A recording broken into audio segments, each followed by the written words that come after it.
Warning: sensitive images. Vegan, because the world is at stake. Our programs offer many languages. Please visit suprememastertv.com/schedule.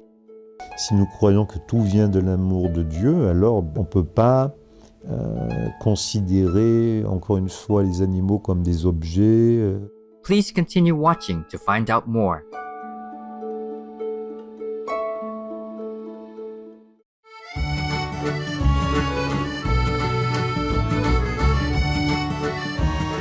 Bonjour, gentil téléspectateur means hello, gentle viewers in French. I'm Louise.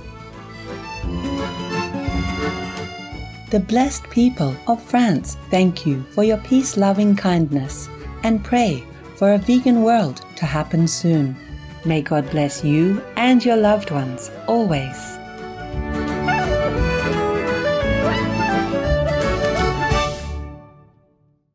Reverend Father Robert Cullat is a Catholic priest of the Diocese of Avignon, France. He is also known as Padre Bob. Aside from preaching, he is also an environmental and animal activist, as well as a vegetarian advocate. He loves animals and defends them, and is strongly against factory farming. You may be surprised that Father Robert Cullat is well acquainted with heavy metal music and is a metalhead himself. Father Robert Cullat is the author of various books and wrote his first book, L'Âge du Métal, Age of Metal, in 2007 after coming into contact with heavy metal music. In 2015, he published Méditation biblique sur les animaux, Biblical Meditations on Animals, after discovering the shocking treatment of factory-farmed animals. He also subsequently wrote Le Paradis Végétarien, Méditation Patristique, The Vegetarian Paradise, Patristic Meditations, and Cattle Decapitation, Gore Ecology, 2018. Supreme Master Television was granted the honor of an exclusive interview with Reverend Father Robert Cullat in Paris on December 7, 2020. We will now share with you extracts of this very interesting and enlightening interview. In the previous episode, Father Robert Cullat spoke about why he wrote The Age of Metal. Today, Father Robert Cullat spoke about his vegetarian journey. Pour moi, ça n'a pas été une décision. Vous savez, il y a certaines personnes, ils pourraient dire le jour. Je suis devenu végétarien, c'était tel jour. Non, moi, ça ne s'est pas fait comme ça. Ça a été un processus progressif. Je me suis intéressé au système alimentaire mondial et je me suis dit, c'est une question que tous on se pose, je crois, à un moment ou à un autre. Comment ça se fait qu'il y ait encore de la famine dans le monde, qu'il y ait encore des enfants qui meurent de faim, alors que ça déborde de richesses de partout. Certes, il y a des pays dits pauvres, des pays riches. Et ça, si vous voulez, c'est une question aussi qu'un homme que j'apprécie beaucoup, qui s'appelle Jean Ziegler, qui est un Suisse, et qui a été observateur à l'ONU pendant des années sur la question de l'alimentation au niveau mondial. Quand il parle, Jean Ziegler, qui est un spécialiste de la question de la famine, de l'alimentation dans le monde, il dit, de manière très crue, chaque enfant qui meurt actuellement, c'est un crime. Il utilise le terme de crime. Et pourquoi il dit ça? Parce qu'il dit, on pourrait l'éviter. On peut absolument éviter tout ça, mais ceux qui nous gouvernent ne le veulent pas. Je me suis intéressé à cette question de l'alimentation. Pourquoi il y a la famine? Pourquoi tout ça? Logiquement, au bout d'un moment, si vous étudiez ce thème, forcément, vous allez tomber sur un sous-thème qui s'appelle « Industrie de la viande ». C'est inévitable. Surpêche. Et là, vous commencez à comprendre des choses. Et vous vous dites, tiens, la déforestation dont on nous parle tant, en Amazonie ou en Indonésie ou ailleurs, C'est pourquoi on massacre ces forêts, qui sont un patrimoine extraordinaire de l'humanité et qui en plus sont vitales pour notre survie. Par exemple, si on parle, pas pour l'Indonésie, mais si on parle pour l'Amérique latine, le Brésil, enfin ces pays-là, bon, c'est pour faire des cultures intensives de soja, par exemple. Bon, souvent en plus du soja OGM, vous voyez, bon, tout ça c'est merveilleux. Et ce soja, il sert à quoi? Il ne sert pas à nourrir les Brésiliens.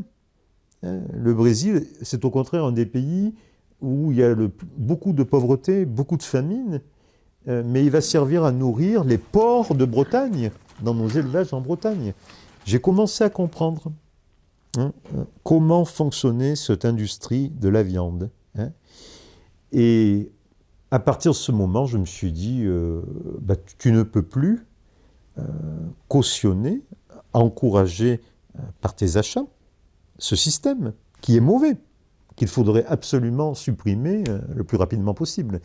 Évidemment, j'ai pensé aux animaux, eux-mêmes, pas seulement aux dégâts écologiques de cette industrie de la viande. Je reviendrai aux animaux, mais aussi au fait que, bon, les chiffres exacts, je ne les ai plus, mais ils sont sur Internet, tout le monde les trouve, mais je crois que c'est à peu près, si je me souviens bien, c'est à peu près 70% des terres cultivées dans le monde ne servent pas à nourrir les humains directement, mais servent à nourrir les animaux d'élevage. Vous vous rendez compte? La perte d'énergie, la famine, là aussi, on pourrait la résoudre assez facilement si on supprimait la viande. Et après, évidemment, je suis intéressé, bien sûr, aux animaux eux-mêmes. Alors, les animaux d'élevage, il n'y en a pas beaucoup, vous savez. Voilà, il y a le porc, le poulet, les veaux, c'est pas très varié. The role of the Church in driving awareness and ending the atrocities that animals are subjected to, and the daunting climate change that is chiefly due to animal factory farming, is of key importance given the high percentage of the world population being Christian. Father Robert Kula speaks of the progress of the Church regarding this matter. Je pense que si on parle d'avancée de l'Église, évidemment, le texte fondamental, c'est encore une fois l'encyclique du pape François, Laudato Si, 2015. Il nous invite clairement à reconsidérer la notion de création. Parce que finalement, je crois que le grand problème qui a été pendant des siècles de christianisme, c'est que cette notion de création était très théorique. On ne faisait pas le lien entre ce qu'on disait le dimanche, je crois en Dieu, créateur du ciel et de la terre, de l'univers visible et invisible. On ne faisait pas le lien entre ça et puis ce qu'on faisait dans la vie de chaque jour. Vous voyez, c'était un peu théorique.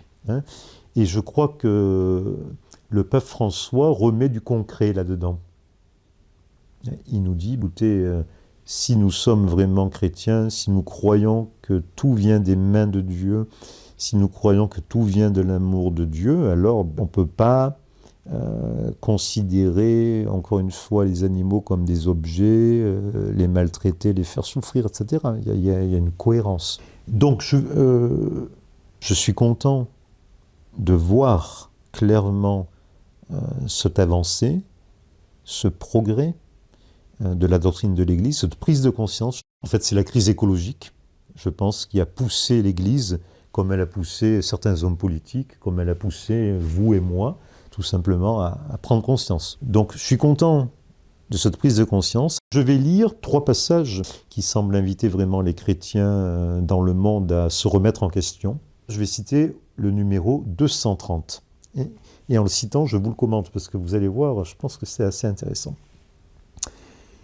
Une écologie intégrale. Ah oui, alors ça c'est le concept que lui, il a créé. Intégrale, ça veut dire quoi? Ça veut dire qu'il prend en considération tout. L'humain et toutes les créatures. Et le pape n'arrête pas de dire tout est lié. On ne peut pas séparer. Une écologie intégrale est aussi faite de simples gestes quotidiens, vous voyez, il descend dans le concret, hein, par lesquels nous rompons la logique de la violence, de l'exploitation, de l'égoïsme. Alors, évidemment, il ne parle pas de l'industrie de la viande, mais excusez-moi, la logique de la violence et de l'exploitation, de l'égoïsme, c'est une bonne définition de l'industrie de la viande, vous ne trouvez pas? Elle est parfaite. Donc il faut la rompre, cette logique. Hein. Et la suite. En attendant, et ça c'est très intéressant, le monde de la consommation exacerbée, la surconsommation de beaucoup de choses, mais aussi de produits animaux, évidemment, de viande. Donc le monde de la consommation exacerbée est en même temps le monde du mauvais traitement de la vie sous toutes ses formes. Mauvais traitement de la vie sous toutes ses formes. Là encore, c'est une parfaite définition de ce qu'est aujourd'hui l'univers de l'industrie de la viande, des abattoirs, des élevages industriels et tout ça. Le mauvais traitement de la vie. Hein, voilà. Et en gros, c'est intéressant parce que le pape dit, finalement, pourquoi il y a un mauvais traitement de la vie? Alors il ne dit pas dans l'industrie de la viande, bon, mais quand même, on peut penser que ça en fait partie. Ça, c'est la première citation. Une deuxième citation, numéro 220. Ça, c'est toujours au niveau du pape universel.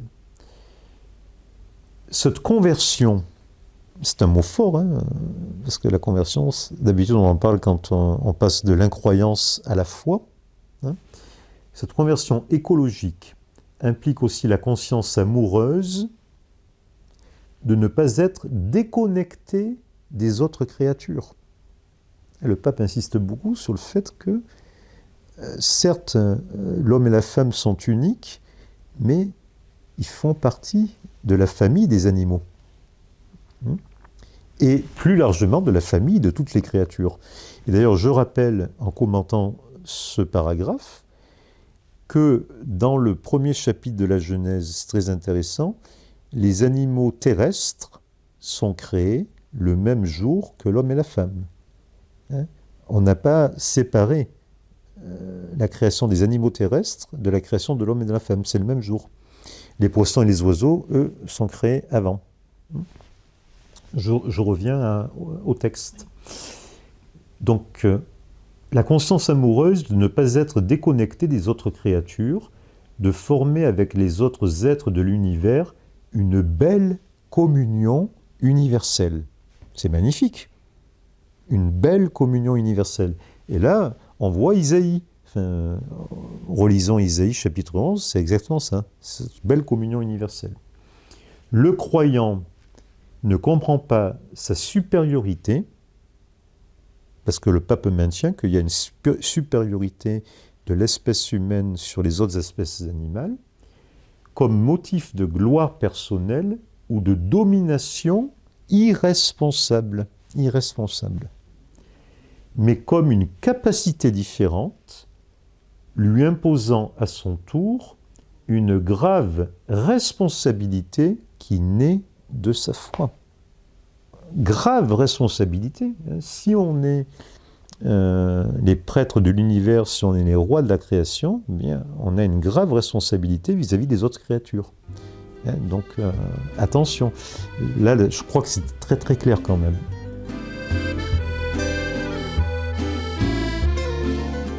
Attentive viewers, thank you for your company for today's show. Reverend Father Robert Kula, vegetarian, voice of awakening for the animals, part 2 of 4 on words of wisdom. Please join us again on next Friday for part 3 of this program. Coming up next is Eating Animals Causes Pandemics, part 4 of 4. With the blessings of heaven, may all of humanity adopt a vegan way of living to save our innocent animals from their suffering. Vegan, or being looked on with contempt. Our programs offer many languages. Please visit suprememastertv.com/schedule and suprememastertv.com/WOW. Nos programmes offrent plusieurs langues. Veuillez visiter suprememastertv.com/schedule et suprememastertv.com/WOW. Nuestros programas ofrecen varios idiomas. Visiten suprememastertv.com/schedule i suprememastertv.com/WOW. Nasze programy oferują wiele języków. Prosimy zobaczyć suprememastertv.com/schedule oraz suprememastertv.com/WOW.